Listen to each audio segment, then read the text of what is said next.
Welcome to white page academy. ఈరోజు current affairs లో భాగంగా మన ఫస్ట్ ఇంపార్టెంట్ టాపిక్ ఇప్పుడు చూద్దాం. ఈరోజు మన ఫస్ట్ టాపిక్ ఏమిటంటే సిక్కిం రాష్ట్ర స్వర్ణోత్సవం. అంటే సిక్కిం రాష్ట్రం యొక్క 50వ దినోత్సవాన్ని ఏ తేదీన జరుపుకుంటామంటే మే 16న.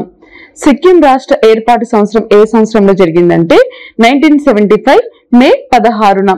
ఇది ఏ సవరణ చట్టం ద్వారా జరిగిందంటే 36వ సవరణ చట్టం. సిక్కిం భారతదేశంలో 22వ రాష్ట్రంగా అవతరించింది.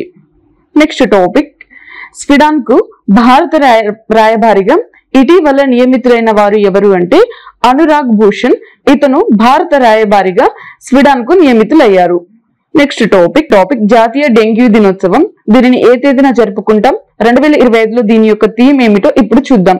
దీనిని జాతీయ డెంగ్యూ దినోత్సవాన్ని ప్రతి సంవత్సరం మే 16న జరుపుకుంటాం.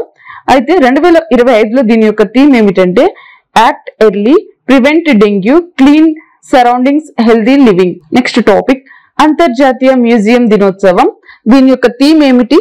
ఏ తేదీన జరుపుకుంటాం? లక్ష్యం ఏమిటో ఇప్పుడు చూద్దాం. అంతర్జాతీయ మ్యూజియం దినోత్సవాన్ని ప్రతి సంవత్సరం మే 18న జరుపుకుంటాం. 2025లో ఈ అంతర్జాతీయ మ్యూజియం యొక్క థీమ్ ఏమిటంటే the future of museums in rapidly changing communities. అసలు దీని యొక్క ప్రధాన లక్ష్యం ఏమిటంటే ప్రజలు మ్యూజియంలను సందర్శించడం వల్ల వారికి చరిత్రను మరియు వాటి యొక్క పురాతన గొప్ప సంప్రదాయాలు తెలుసుకోవడం మరియు వాటిని అర్థం చేసుకోవాలని ఈ అంతర్జాతీయ మ్యూజియం దినోత్సవాన్ని ప్రతి సంవత్సరం మే 18న నిర్వహిస్తారు. నెక్స్ట్ టాపిక్, ప్రపంచ ఎయిడ్స్ వ్యాక్సిన్ దినోత్సవం. ఈ ప్రపంచ ఎయిడ్స్ వ్యాక్సిన్ దినోత్సవాన్ని ప్రతి సంవత్సరం ఏ తేదీన జరుపుకుంటామంటే మే 18న. ప్రపంచ ఎయిడ్స్ వ్యాక్సిన్ దినోత్సవాన్ని HIV వ్యాక్సిన్ అవేర్నెస్ డే అని కూడా పిలుస్తారు. So next topic, Rohit Sharma stand. ఇది ఏ స్టేడియంలో ప్రారంభించబడిందంటే Wankhede stadium. Mumbai cricket association Wankhede స్టేడియంలో భారత క్రికెట్ దిగ్గజ నాయకుడు ఎవరు అంటే రోహిత్ శర్మ. ఇతని యొక్క గౌరవార్థం ఇతని పేరు స్టాండ్ గా మార్చారు. దాని ద్వారా ప్రత్యేక వేడుకను నిర్వహించారు. అందుకు గాను ఇది వార్తల్లోకి నిలిచింది. నెక్స్ట్ టాపిక్, పద్మశ్రీ శాస్త్రవేత్త సుబ్బన్న అయ్యప్పన్ మరణం. ఈ ఇతనికి పద్మశ్రీ ఏ సంవత్సరంలో ప్రకటించారు? ఇతను దేనికి ప్రత్యేక నిపుణుడో ఇప్పుడు చూద్దాం. ఈ పద్మశ్రీ శాస్త్రవేత్త అయిన సుబ్బన్న అయ్యప్పన్ ఇతను ఇటీవల మరణిస్తూ వార్తల్లోకి వచ్చారు. ఇతని యొక్క శవం ఎక్కడ తేలిందంటే శ్రీరంగపట్నంలో. ఇతనికి 2022లో పద్మశ్రీ లభించింది.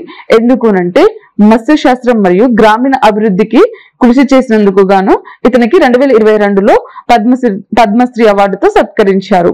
నెక్స్ట్ టాపిక్, భారతదేశపు మొదటి మానవ సహిత లోతైన మహాసముద్ర మిషన్ పేరు సముద్రయాన్.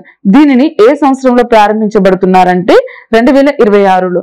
ఎందుకు దీన్ని ప్రారంభించబోతున్నారంటే భారతదేశం దేశీయంగా అభివృద్ధి చేసిన సబ్మెర్సిబుల్ మత్స్యను ఉపయోగించి 6000 మీటర్ల లోతులో సముద్ర వనరులను అన్వేషించే లక్ష్యంతో 2026 నాటికి దాని మొదటి మానవ సహిత లోతైన సముద్ర మిషన్ యొక్క సముద్రయాన్ను ప్రారంభించనుంది. Next topic, exercise Rahat. ఈ ఎక్సర్సైజ్ రాహత్ ఏంటి? దీనిని నిర్వహించిన రాష్ట్రం ఏంటి? ఎందుకు దీనిని నిర్వహించారు ఇప్పుడు చూద్దాం. ఎక్సర్సైజ్ రాహత్ ను నిర్వహించిన రాష్ట్రం ఏది అంటే అస్సాం.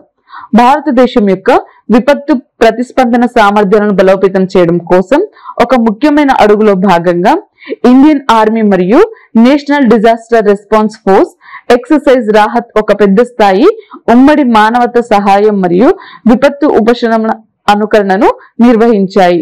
అదేవిధంగా ఎక్సర్సైజ్ రాహత్ ను మొదటిసారిగా ఎప్పుడు ఉపయోగించారంటే 2016లో. ఎక్కడ అంటే రాజస్థాన్ లో.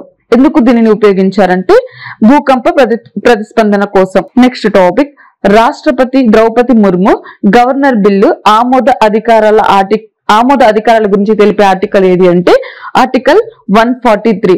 మే 13, 2025న 2 న్యాయమూర్తుల బెంచ్ తీర్పు తమిళనాడు గవర్నర్ బిల్లు ఆమోదంలో ఆలస్యం చేయడం ద్వారా రాజ్యాంగం విరుద్ధమని భావించిన తర్వాత అధ్యక్షుడు ద్రౌపది ముర్ము సుప్రీంకోర్టుకు 14 రాజ్యాంగపరమైన ప్రశ్నలను ప్రస్తావించారు.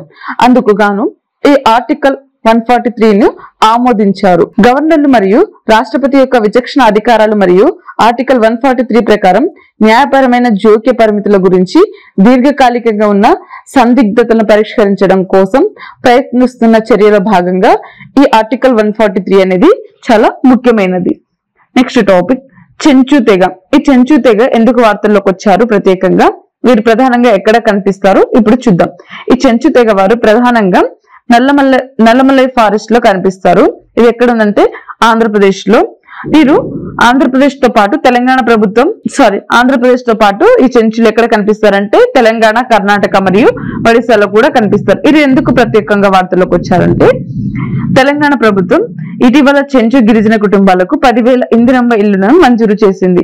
వారి జీవన స్థితిగతులను మెరుగుపరచడం కోసం 10,000 మందికి ఇందిరమ్మ ఇళ్లను మంజూరు చేసింది. అందుకు గాను వీరు ప్రత్యేకంగా వార్తల్లోకి వచ్చారు. నెక్స్ట్ టాపిక్ నక్సలైట్లకు వ్యతిరేకంగా ఆపరేషన్ బ్లాక్ ఫారెస్ట్ ను ప్రారంభించారు. అయితే ఈ ఆపరేషన్ బ్లాక్ ఫారెస్ట్ ఎవరికి వ్యతిరేకంగా జరిగిందంటే ఛత్తీస్గఢ్ మరియు తెలంగాణకి వ్యతిరేకంగా జరిగింది. ఈ ఆపరేషన్ లో మొత్తం 214 నక్సల్ స్థావరాలను మరియు బంకర్లను ధ్వంసం చేశారు. నెక్స్ట్ అంకిత మొదటి AI న్యూస్ యాంకర్. దీనిని ప్రారంభించిన రాష్ట్రం ఏది అంటే అస్సాం. ప్రారంభించిన వారు ఎవరు అంటే అస్సాం రాష్ట్ర ముఖ్యమంత్రి అయిన హిమంత బిస్వా శర్మ దీనిని ప్రారంభించారు. సో ఇది ఈరోజు యొక్క కరెంట్ అఫైర్స్ కి సంబంధించిన క్లాస్. ఈరోజు క్లాస్ కి సంబంధించిన PDF యాప్ లో ఉంది, డౌన్లోడ్ చేసుకోండి. వీడియోని లైక్ చేయండి, షేర్ చేయండి. Thank you.